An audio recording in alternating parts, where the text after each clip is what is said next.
Hello, Surabhi किचनमध्ये तुमचं स्वागत आहे.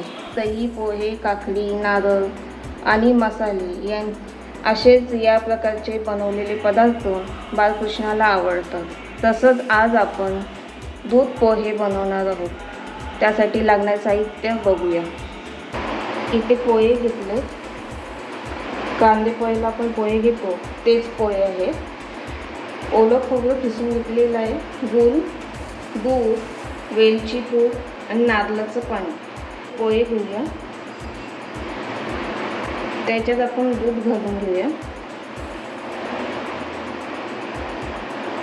आणि आता हे सगळं मिक्स करून घ्यायचं आहे. दूध आणि पोहे मिक्स करून घ्यायचं आहे. आता आपण 10 मिनिटासाठी असंच आपण ठेवून देणार आहोत. ते मी एक बाउल घेतले. त्याच्यात आपण गूळ टाकून घेणार आहोत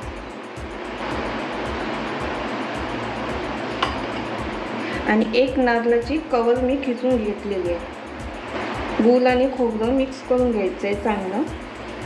आता इथे गूळ आणि खोबरं आपलं मिक्स करून झालेलं आहे.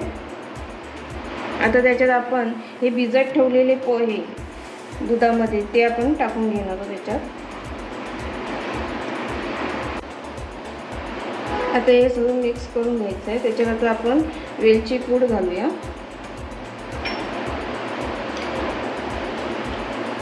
थोडंसं नारळाचं पाणी घालून घेऊया त्याच्यात. पोहे आता आपले सॉफ्ट झालेले आहेत. आता इथे आपला नैवेद्याचा प्रसाद झालेला आहे. आता मी प्लेटमध्ये केळीचं पान घेतलेलं आहे. त्याच्यावर आपण हा नैवेद्याचा प्रसाद टाकून घेऊया.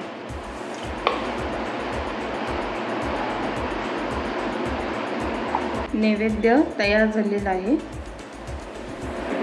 तुम्हाला ही रेसिपी आवडली असेल तर लाईक करा, शेअर करा, सबस्क्राईब करा, कमेंट करा.